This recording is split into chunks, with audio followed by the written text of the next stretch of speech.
I came back after 8 months working in Africa, expecting to ask my daughter one simple question. Was the money I sent every month enough? But her answer pulled my entire family into a lawsuit no one saw coming. 8 months in Africa had felt like another lifetime. Red dust clung to my clothes, the sun carved itself deep into my skin, and nights were long, filled with the steady, mechanical hum of the generator outside my tent. When the plane touched down, everything felt unnervingly quiet. No more shouts from the relief camp, no constant bustle, just the cold, impersonal voice of the airport announcer listing arriving flights. I wheeled my suitcase out of the station and inhaled deeply. The scent of coffee and fresh pastries, the exact thing I dreamed of for months, greeted me like an old friend. And yet, the first thing I wanted to do wasn't sleep, but see my daughter. She was in her second year of university, her campus only a short distance from the station. We agreed to meet at a small cafe just outside the main gate. When I walked in, I spotted her immediately in the corner by the window. Afternoon light spilled across the table, turning her hair a warm shade of brown. Her oversized sweater hung loose on her frame, and her hands cupped a steaming latte, an old habit she'd always had when she needed to calm herself. I sat down across from her, offering what I hoped was the gentlest smile. "Is the apartment I rented for you comfortable? Is the money I send every month enough?" I asked, as if it were nothing more than casual small talk. She froze. Her eyes blinked rapidly, as though trying to process a question from an entirely different world. "What apartment?" She tilted her head slightly. "I've been living in the dorms." I heard it then, the faint, metallic clink of a spoon against a cup, sharp and out of place in the already quiet room. Somewhere at the counter, someone was placing an order. The espresso machine hissed in the background. But to me, it all went silent. All that remained was her answer. Simple, direct, and yet it froze something deep inside me. I leaned forward slightly, as if to make sure I'd heard her right. "You just said the dorm?"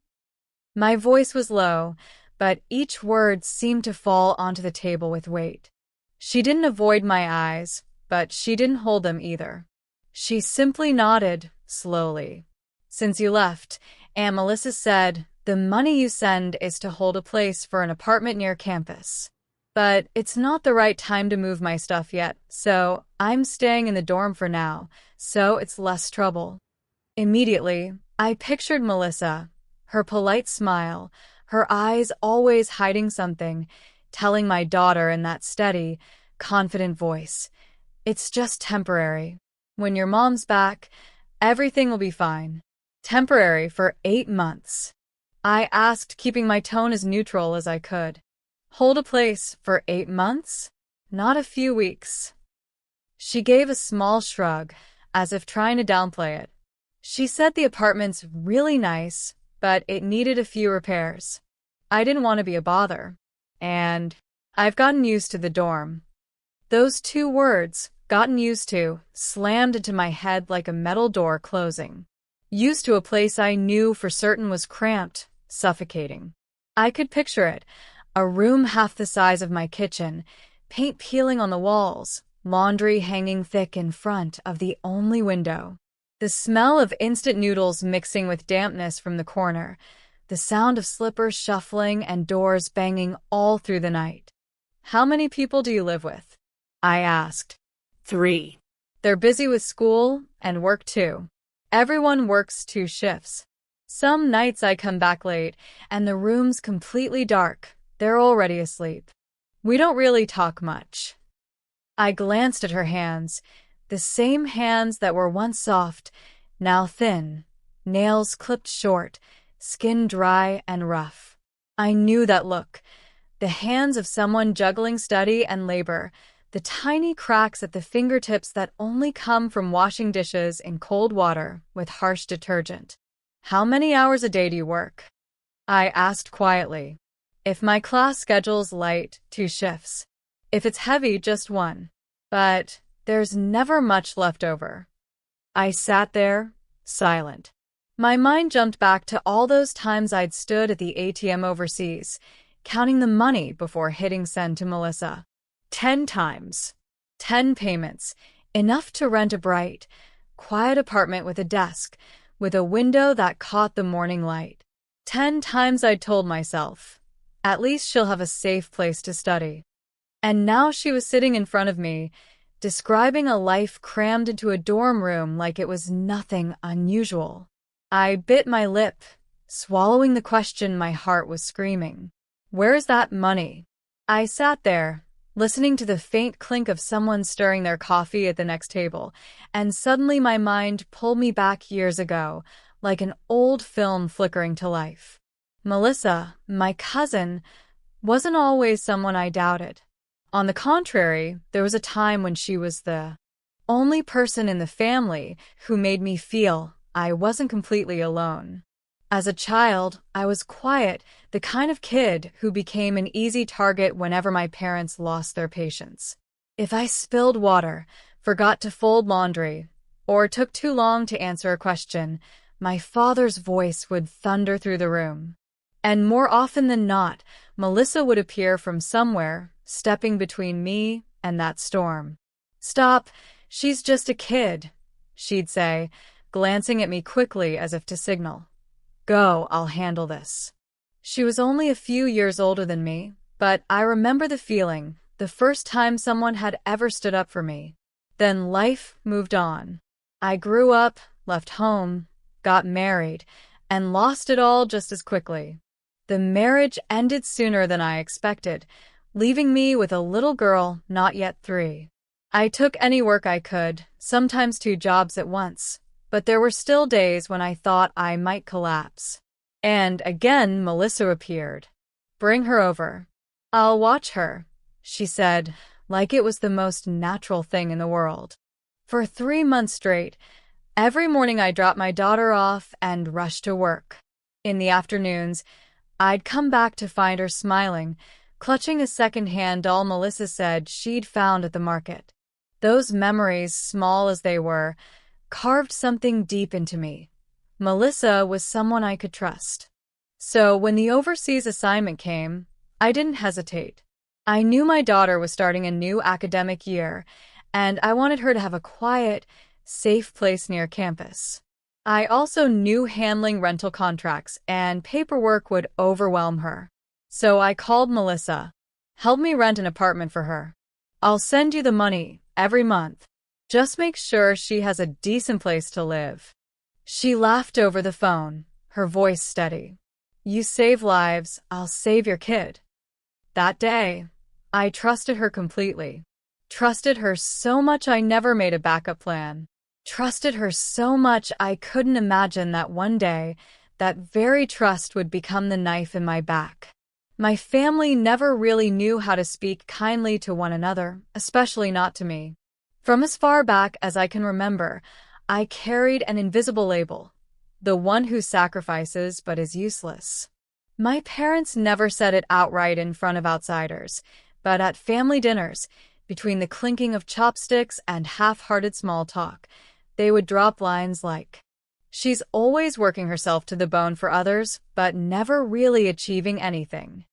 They said it even when I was working double shifts to help keep the household afloat, even when my paycheck went toward paying the utility bills. My brother was different. He was always the pride of the family, though he wouldn't so much as wash a single plate or help clear the table. My parents gave him every compliment, every ounce of patience. Me? I was constantly compared, reminded that I owed them because there had been a time when I had to live under their roof during my own hard years. That debt was like an invisible chain. Any time I wanted to refuse an unreasonable request, they would say, "Who took you in back then?" And just like that, I go quiet again. Melissa, unlike the rest, always seemed to understand. Once, after I'd helped my parents pay off a small debt and still heard their same biting remarks, Melissa pulled me out to the balcony and pressed a cold glass of water into my hand. "Everyone here thinks you're in debt to them for life. she said, looking me dead in the eye, her voice unwavering. I don't. Just those 4 words, I don't, felt like an anchor holding me steady in a sea of relatives I never truly felt I belonged to. I believed her. I believed it so deeply that I never once imagined Melissa would take advantage of me. To me, she was the exception, the only one who saw me, not through the lens of the debtor, but for who I really was.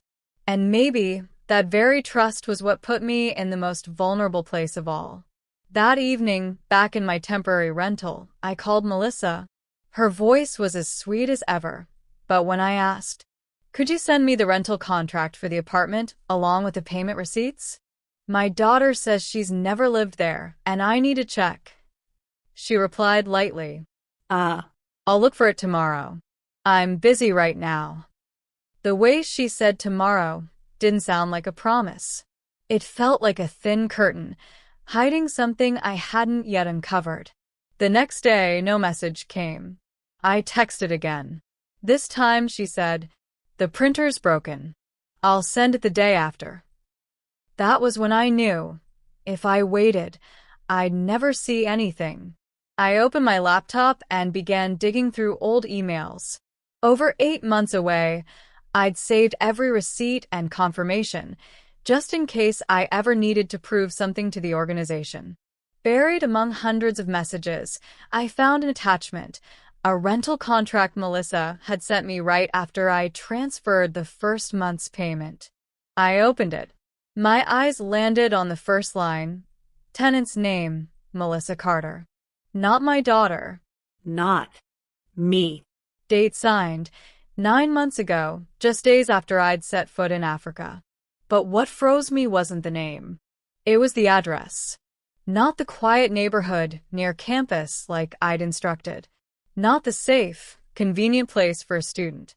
It was a luxury high-rise in the city center, the kind where a single month's rent would require a teacher like me to work overtime. I searched for images of the building. Floor-to-ceiling windows, a gleaming lobby with a crystal chandelier, 24/7 security, a private gym, a rooftop pool. I stopped at a photo of the model apartment, polished wooden floors, glass walls opening to a cityscape glittering with lights. I didn't need anyone to explain it to me.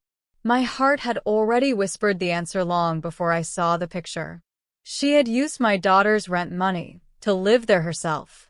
That afternoon, the sky was a heavy slate gray, as if someone had pulled a curtain of rain across it. The wind blew cold through the porch, carrying the damp, earthy scent of wet ground. I stood in the doorway of Melissa's house, one hand gripping the strap of my bag, the other absently rubbing the stack of cash I'd withdrawn from the bank that morning. Inside the living room, my daughter was bent over her small suitcase, folding t-shirts as if she were packing for nothing more than a short weekend trip. She didn't know that, at that very moment, the 2 women standing near the door were deciding the shape of her next school year. I turned to Melissa, holding her gaze long enough to make sure she understood every word I was about to say. This money is so she can have a stable place to live. Near campus. Safe. Don't use it for anything else. Melissa stayed silent for a few beats, then gave me that familiar smile. The one that had, so many times, made me feel less alone in this family. There was no hint that this might be an empty reassurance. She stepped forward and pulled me into a tight hug. I could feel her warmth, smell the faint bergamot citrus and woody notes from her coat collar. "You save lives," she murmured, her voice steady and almost proud. "I'll save your kid." At the time, those words felt like a talisman. They convinced me that no matter the half-world distance, no matter the sleepless nights in the relief camp, I could trust that my daughter had a place to come home to, for walls to shelter her, a desk by the window, and enough quiet to hear the scratch of her pen on paper. I trusted her so much that I didn't keep a backup plan, didn't demand receipts right away, didn't put the lease in my own name. To me, that promise from someone who had once defended me when the rest of the family turned away, was stronger than any signature on paper. But now, as my laptop screen glowed with the address of a luxury apartment in the city center, one with nothing to do with my daughter's campus, that promise echoed in my mind. It no longer felt warm, no longer sounded like a vow. It was a dry laugh in the rain. It was a line of mockery, echoing from the depths of memory, cutting deeper into the present. Grandma's birthday this year was held at my uncle's house, a two-story place with a backyard of trimmed grass, strings of warm golden lights hanging overhead, and a long table draped in white cloth covered with roast chicken, salads, and cakes. The air was filled with the sounds of clinking silverware, children's laughter, and the hum of overlapping conversations. I stepped inside carrying a small gift bag, but in the leather satchel slung over my shoulder, I knew I was bringing something that would change the mood of the night. Melissa stood near the dessert table, dressed in a fitted red dress, holding a glass of wine, laughing easily with a cluster of relatives. When she spotted me, she waved as if nothing had happened in the past 8 months, her expression perfectly steady. I gave her a polite smile that didn't quite reach my eyes and walked straight to the main table, where most of the family had already gathered, glasses in hand, waiting to toast. I pulled out a chair, sat down, and waited until the moment right before they raised their glasses. Then I reached into my bag and slid out a neat, transparent folder. "There's something I'd like to clarify," I said evenly, my voice carrying just enough for the entire table to hear. I laid down the apartment lease, turning it so the name was visible to everyone. Melissa Carter, printed cleanly, undeniably. The date was there too, signed 9 months ago. Beside it, I placed a stack of bank statements, every monthly transfer I'd made into her account, month after month without fail. A thin, brittle silence wrapped around the table. Melissa kept smiling, only arching one brow. "Oh, that?" "It was just a temporary place for my boyfriend to stay. Nothing to do with this." A chair scraped back slightly. One relative from my uncle's side quickly spoke up, tone firm, almost scolding. "Well, we're family. We should give each other some grace. Everyone has rough patches." I didn't have to answer. The chair beside me creaked as my daughter stood. Her hands clutched the hem of her shirt, eyes bright with tears, but her voice didn't shake. "Rough patches? I've spent 8 months in a cramped dorm room with 3 other girls. I slept 4 hours a night because I worked 2 shifts to pay for food and books. And all that time, my mom was sending enough for an apartment, and I had no idea where that money went." The murmurs started then, spreading like sparks catching on dry grass. I caught a few glances flicking between me and Melissa, weighing which side was telling the truth. Melissa turned toward my daughter, her smile frozen now, the corners of her mouth twitching. "Sweetheart, adults have their own ways of arranging things. You should make a scene in front of everyone." But my daughter didn't sit down. She held her gaze on Melissa, her words breaking through the heavy air. "You promised to give me a place to live, but I've never set foot in it. Do you think I needed this kind of arrangement?" No one spoke. The music from the small speaker in the corner kept playing, but it sounded far away, strangely out of place. Some relatives slowly put down their glasses, their eyes softening as they looked at me and my daughter. Others bent their heads toward their phones, pretending to scroll, or stared at their plates. The air was tight, as though every breath in the room was being held. And in that moment, I knew this was no longer Grandma's birthday party. It had become an unofficial courtroom, where the truth had begun to slip free from its cover. 3 days after the birthday party, I sat in my lawyer's office, the cup of coffee on the desk long gone cold. The harsh white light from the fluorescent bulbs fell across a thick stack of files in front of me. Every page was a piece of evidence, numbers, signatures, and dates, layering into a silent indictment. I told him everything. From the day I entrusted my daughter's living arrangements to Melissa, to the moment at the dinner table when the truth finally broke through. He listened without interrupting, only nodding occasionally and jotting quick notes with his fountain pen. When I finished, he looked up. "We're going to sue for embezzlement through abuse of trust and rental contract fraud. You've kept enough evidence to make this case stand." We began gathering it all: bank statements, the lease agreement, text messages, and, most importantly, the audio recording from the day before I left for my overseas assignment. I'd hit record on my phone out of nothing more than a quiet instinct that Melissa might forget our agreement. In the recording, my voice was clear. "This money is for renting a place near school for her. Only for that. Not for anything else." Melissa's voice followed, soft but unwavering. "You save lives. I'll take care of your daughter." On the day of the hearing, Melissa arrived polished, hair perfectly curled, sitting beside her own lawyer. When the judge asked, she testified that the money I sent was simply a voluntary gift and not bound by any legal agreement. She said it with a calm, almost casual tone, as if this was all a misunderstanding. My lawyer rose, unhurried, and opened the file.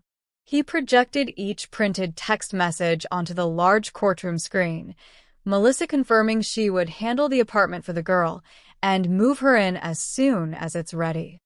Then he played the recording, our voices echoing through the speakers, filling the room in heavy silence. When the playback ended, he revealed the final piece, a copy of the luxury apartment lease in the city center, signed by Melissa on the exact same date she received my first transfer. Her signature was crisp, undeniable. Melissa lowered her gaze, no longer able to meet anyone's eyes. The confidence she had at Grandma's birthday was gone. The room stayed silent, but the air had shifted. This time, no one was looking at me with doubt. I reached over and squeezed my daughter's hand. Her palm was warm but trembling. I knew that, no matter the verdict, this was the final step in reclaiming what Melissa had tried to hide, not just the money, but the truth. The verdict was delivered on a crisp autumn morning. Sunlight streamed through the tall courtroom windows, falling in cold golden stripes across the tiled floor. I stood beside my daughter, listening as the judge read each word clearly. The defendant, Melissa Carter, is to repay the full amount embezzled, plus damages. His voice was low and measured, but each syllable landed like the click of a lock turning. Melissa sat frozen. In the corner of her eye, I caught a fleeting emptiness, as if something inside her had gone quiet. A few weeks later, I was informed that Melissa couldn't pay. The luxury apartment in the city center, the pride she once flaunted, was listed for a quick sale. The proceeds, after fees and deductions, were wired directly to me under court order. I used that money to rent a small, bright apartment just minutes from my daughter's campus. I paid the lease a full year in advance, every document in her name. No middleman. No one to forget an agreement. I deleted Melissa's number, along with the numbers of everyone who had defended her, from my phone. No messages, no calls, no bridge left for them to cross back into our lives. That evening, we shared our first dinner in the new apartment. Warm yellow light pooled over the round wooden table. The scent of fresh pasta mingled with the faint patter of rain outside the balcony. My daughter leaned her elbow on the table, smiling with a tired but unburdened expression. I feel lighter. Not just because of this apartment, but because we don't have to endure them anymore. I looked at her, and something settled quietly in my chest. For years, I'd thought my only job was to provide financially. But now I understood. The thing she needed most was freedom from the heavy shadow of relatives who wore kindness like a mask. I smiled. And for the first time in years, I felt truly free, free in a way no one could ever take back. If this story touched you, please leave a comment and share how it made you feel.